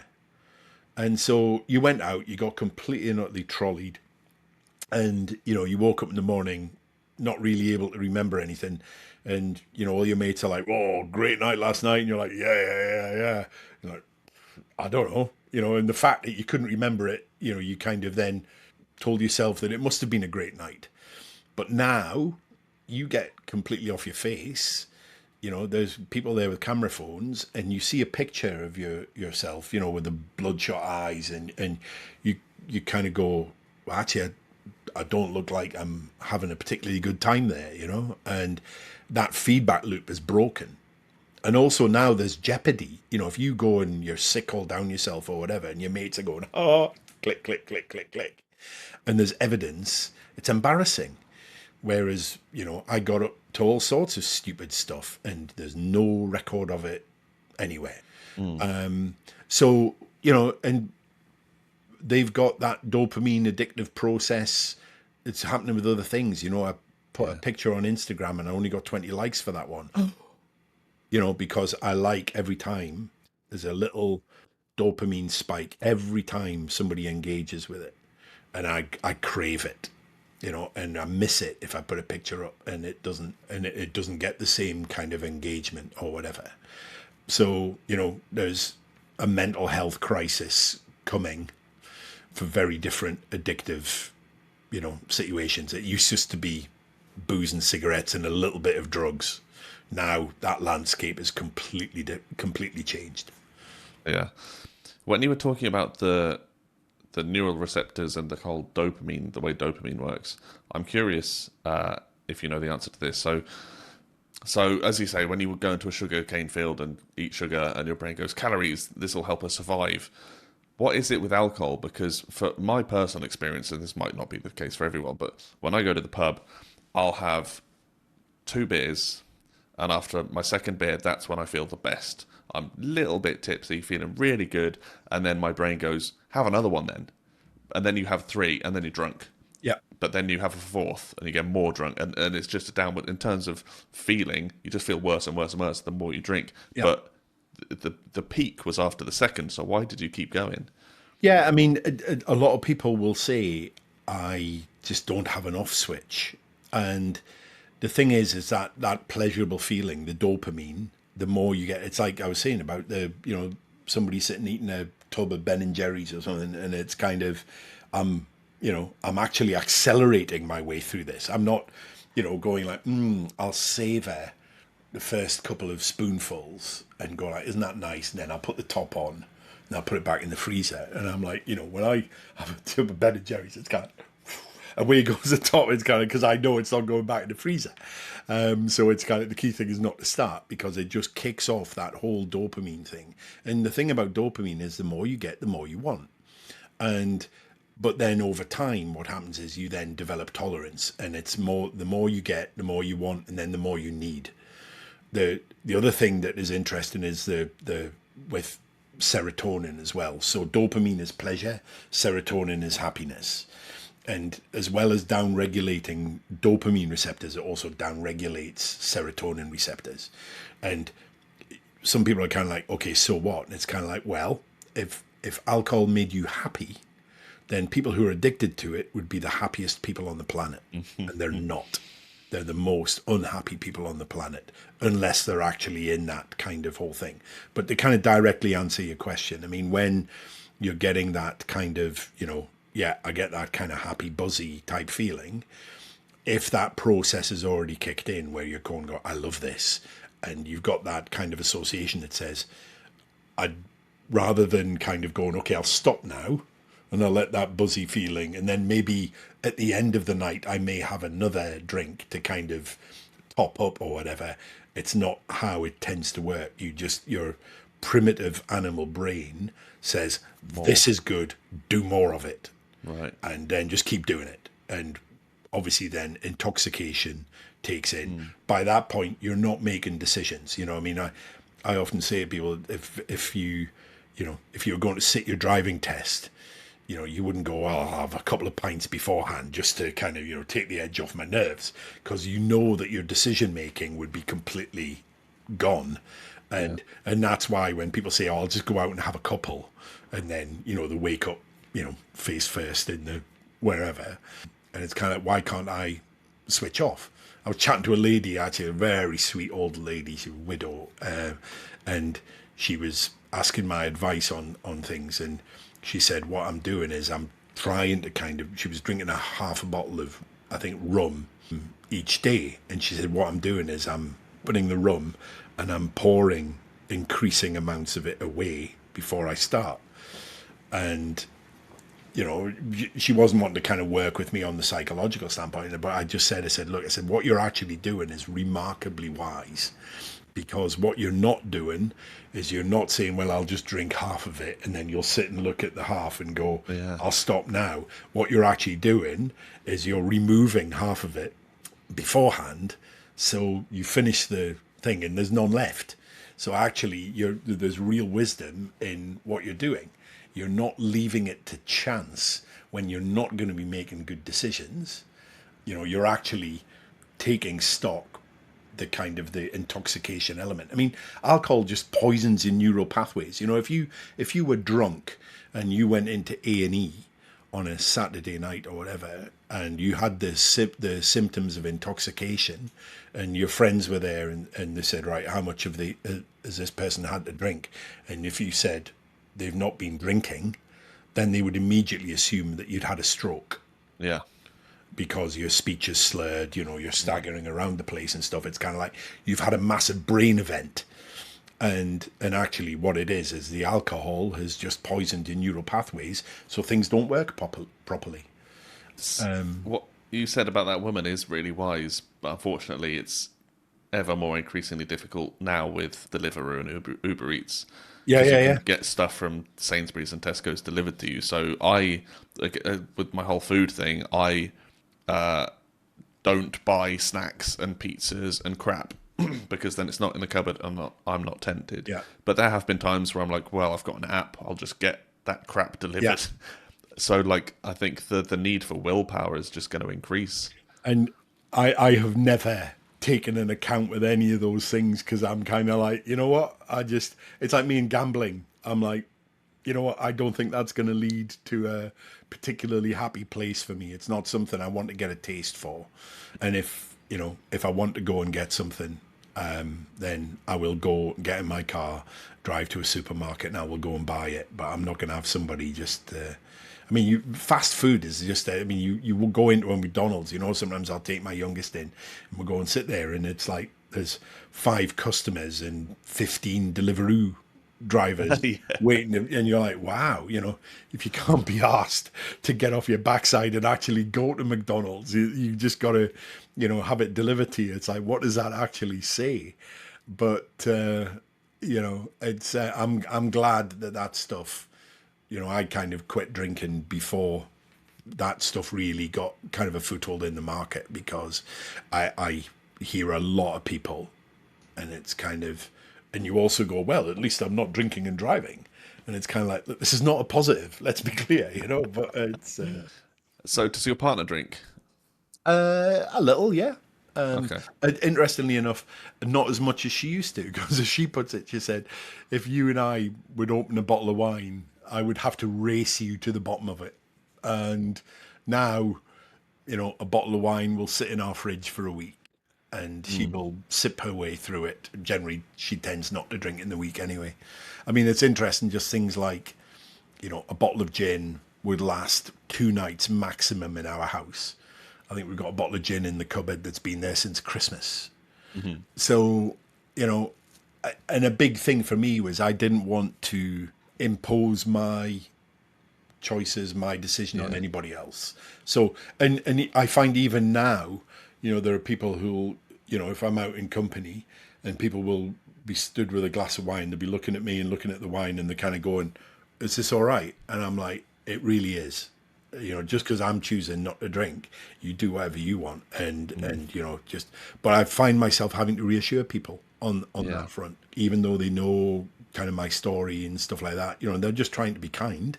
But again, a lot of that AA narrative is around, you cannot be around people that are drinking, or you need to lecture them or something like that. It's like, look, if you don't have a drink problem and you're having the occasional glass of wine, then I would feel terrible if the result of my choices or my history means that you can't do what you want to do. That's always been kind of a part of my kind of makeup, is, just kind of try and tread softly on this earth a little bit, and Yeah. don't, impact on other people too much. It's an interesting line of where where is it too much? Because I've got friends who drink every night. I mean, it's probably quite common, getting from Yeah. work and have a glass or two of Yeah. wine or a beer or two. And as I say, I know people who do that, and then they'll drink more at the weekend and occasions, Christmas and birthdays, and get each other bottles of spirits. But there were times in my life where I started that and I would drink one of those 330 ml cans Yeah. after work, sit on the sofa, watch a game of basketball, and have one of those cans. And then I realised I was doing that every day. And even though it was only a little can, and there were other people out there drinking multiples every day, I was like, there's there's really nothing I'm getting from this because I'm not even getting drunk from it. Yeah, yeah, yeah. I'm just gonna get fat. And that, I mean, it's interesting. Some of the clinical evidence that's now starting to come, particularly the link between alcohol and cancer, is the whole narrative of a little bit of alcohol is good for you has been completely blown out of the water now. And some of the data on cancer now is horrific. I mean, alcohol is now the single biggest modifiable factor in breast cancer, Wow. and it's proven. Ireland actually wanted to put labels on bottles of wine, and so they applied to the EU to be able to kind of put, this causes cancer. The same way you've got warnings on cigarettes. Well, you can just imagine what France and Spain and Italy had to Yeah. say about that. I don't think so, because there's a massive industry for them. So, but it's coming, and things are Yeah. shifting, and I think in the next 10, 20 years, there's going to be a very different narrative around alcohol, because in the same way that tobacco in the 70s, even the 80s, it was kind of like, yeah, there's no harm in it. And actually now we fully understand the kind of the scale of it. But alcohol's more complicated because now a lot of the alcohol companies are advertising using zero point 0.0 to get their brand out there, and it's very difficult to ban those ads because you go out, well, what's the harm in that? In the same way that they banned all the tobacco ads, all you have to do now is stick zero point 0.0 on a brand, and then it's like advertising Coca-Cola. It's kind of, you can get your brand out there. I had a senior exec from one of the drink companies that was in quite a bad way, and he said the thing is, I was in a marketing presentation and they were showing them the evidence of how the alcohol free stuff, how it leads to people who, as they put it, they were targeting lapsed drinkers, and they were showing evidence around if you get people to continue to drink the zero point 0.0 stuff, then they end up back on the alcohol containing Yeah. stuff. And this guy just went, I'm out, I can't be part of this anymore. So that's going to be a complicated and interesting next few years, I think, in terms of what it means for the alcohol industry, and we'll just see. I wouldn't like to kind of predict that one in terms of where it's going to go, but I'm not anti-alcohol. I think in moderation, but that said, awareness of and I think debunking a lot of just the sheer rubbish that has been spoken about it for years. It's like, oh, a small glass of red wine every day makes you live longer and all this kind of stuff. And it's like, no, it doesn't. It might improve one little cardiovascular marker, but everything else is terrible. I mean, to give an example on blood pressure, my blood pressure prior to quitting was 170 over 130, which is dangerously high. 3 months later, I had it checked again after I'd quit, and it was 120 over 85, which was normal for somebody my age. And it's funny when I speak to people who are, they're on blood pressure medication, then all of a sudden they're starting to kind of like go, oh, I'm needing to go and get my medication reviewed because I'm getting, head rush when I stand up and things like that. And they're going to the doctor, and the doctor's taking their blood pressure medication down. The doctors are saying to them, I never see this. It only ever goes up. And it's great, and you can kind of, when you start to kind of think about what that means for every single cell in your body. I see people, I get Fitbit traces and things like that where people show, the resting heart rate went from 80 to 60 in like 2 weeks just by stopping drinking. It's like, yeah, okay, so the whole notion of drinking to relax is I can kind of, see I can see that change coming because I remember when it happened to cigarettes. I It happened when I was a teenager, the smoking ban. So I yeah, remember briefly being able to smoke in pubs and coffee shops, and I loved it, having a cigarette with a coffee. But yeah, then they outlawed that smoking in public places, and yeah, that was a shock. But then I remember when they started saying in the news, like, we're going to start putting graphic images on the smoking packs. And then they said, we're not going to display them, like they're going to be hidden under yeah, the counter or in just plain packaging. And I was like, that'll never happen. And here we are. Like, it's been that way for God knows how long, and it's just normal now. So I yeah. can definitely see it with alcohol. The marketing with alcohol. In fact, I saw something funny the other day on cigarettes from, like, I can't remember when it was, but really, really old. So probably turn of the start of, let's say, early 20th century, like American adverts for tobacco companies. And it was like, my doctor smokes Marlboro Reds. Yeah, He yeah, says yeah. they're good Yeah. for you. And it's similar with alcohol, as you say. There's a funny South Park parody of alcohol adverts. It says, like, here's a successful businessman having a glass of wine. Look, he drives a fancy car. Look, he's hanging out with beautiful women. And then it just gets more and more Yeah. to the point where it's like, drink, drink, drink, drink, girls, girls, cars, drink, drink. And then at the end it just says, please drink responsibly. But so that's an interesting thing. When you start to have a look at how these ads work, it's emotion. So it's talking to the subconscious mind. Yeah, It's like, yes, here we are, and all the imagery and that kind of stuff. And then the warning is delivered factually, which appeals to the conscious mind.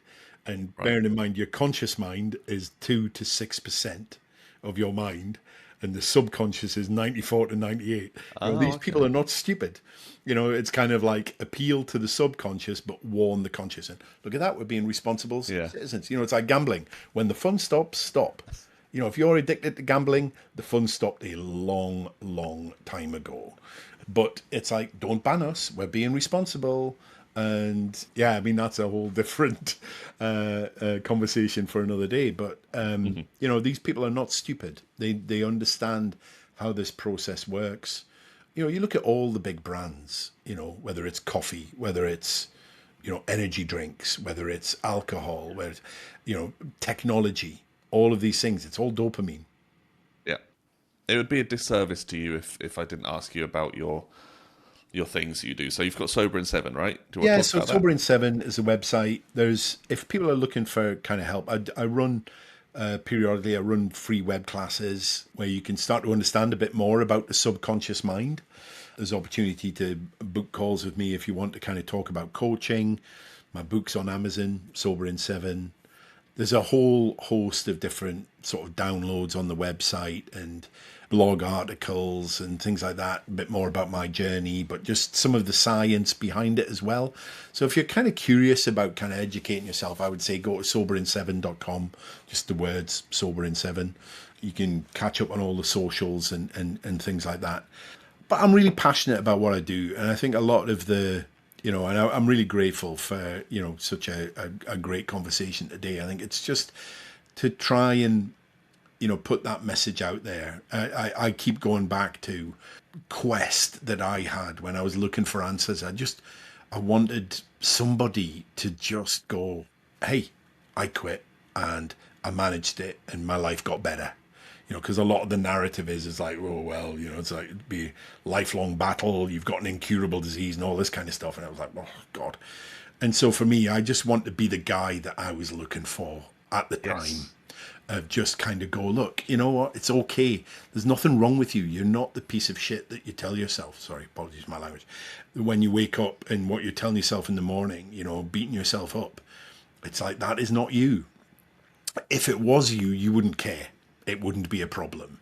But, you get this kind of disconnect where you go like, yeah, it was fun when I was at university and stuff like that. But now, I'm a father of however many kids and I'm married and I've got a job and responsibilities and all that kind of stuff.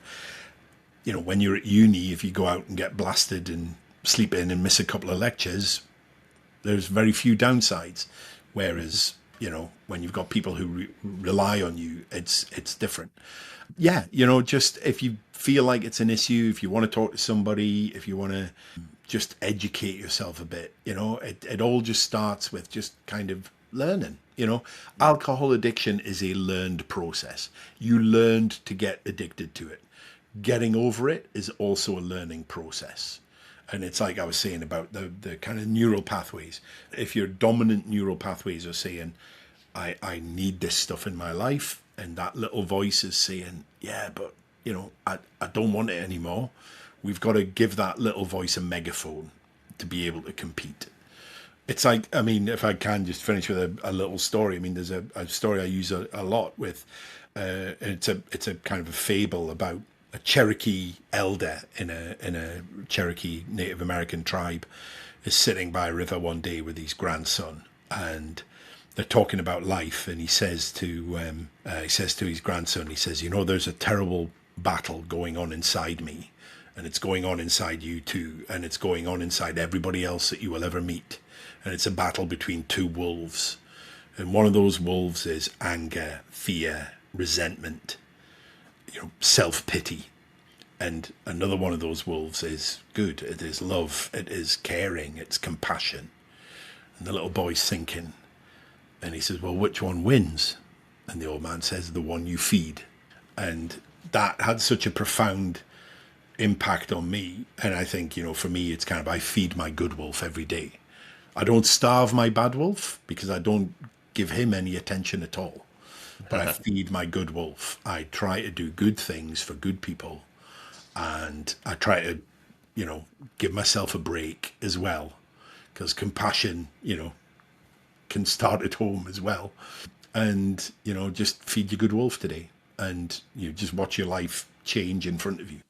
I have a list of questions that I always ask my guests. Not all of them. Cool. I pick a couple out. So if you could go back in time and give the past version of yourself one piece of advice, when would it be? And what would you say to yourself?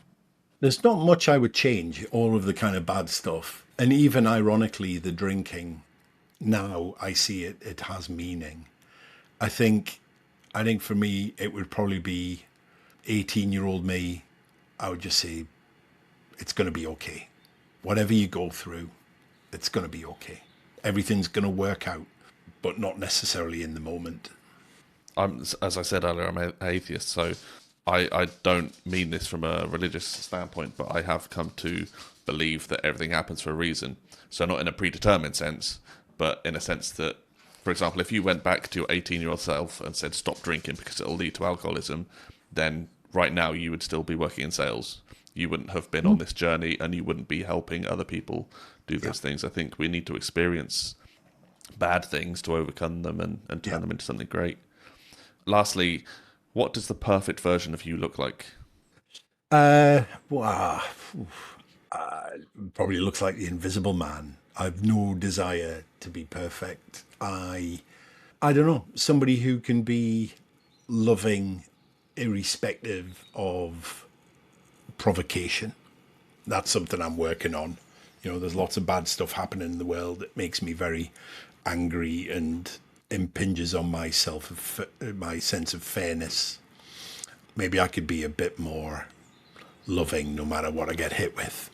Losing will, but still I climb. Gotta get better. Can't fake forever. Rage against the screen.